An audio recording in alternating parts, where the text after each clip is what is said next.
Finally આજે બપોરે 12:30 વાગે મને માથું ધોવાનું મુહૂર્ત આવી જ ગયું, કેમ કે આપણને સવારમાં માથું ધોવાની થોડીક આળસ ચડે. પછી તો જો કાંદાનું ટમેટાનું મેં કટિંગ કરી નાખ્યું હતું, કેમ કે મારે બનાવવાની હતી પાઉંભાજીની ભાજી. પછી તો આ બાજુ મસ્ત મજાના વેજીટેબલ પણ બફાઈ ગયા હતા.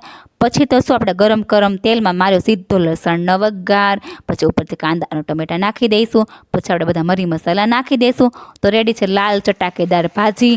તો આવી જાઓ બધા ખાવા માટે. અને ફાઇનલી અમારી ઉંદરડી બેન આવી જ ગઈ હતી પાંજરામાં, કેમ કે કેટલા ટાઈમથી મને હેરાન કરતી હતી. તો પછી મને થોડીક દિલમાં શાંતિ થઈ અને પછી એના સ્થાને આપણે પહોંચાડી દીધી. પછી આપણે આવી ગયા શેરીમાં વાઈટું કરવા માટે. વાઈટુનું તો એક બાનું હતું, કેમ કે આપણે આવી ગયા હતા વાતોના વડા કરવા માટે. પછી જુઓ આમ આ છે મારા રેણુકાબેન, મશીનની પણ જરૂર ના પડે એટલી સ્પીડે સાડીનું કટિંગ કરતા હતા. અને આ બાજુ છે મારા રેખા માસી, નહીં રેખાબેન માસી કહીશ તો પાછા ખીજાશે. પછી જુઓ સાંજે આપણે ડિનરમાં હતું પાઉંભાજી. તો મારો ભાઈ મસ્ત મજાનો જમવા બેસી ગયો છે. તો મારો વિડીયો તમને સારો લાગ્યો તો લાઇક શેર સબસ્ક્રાઈબ જરૂર કરી દેજો. Thank you.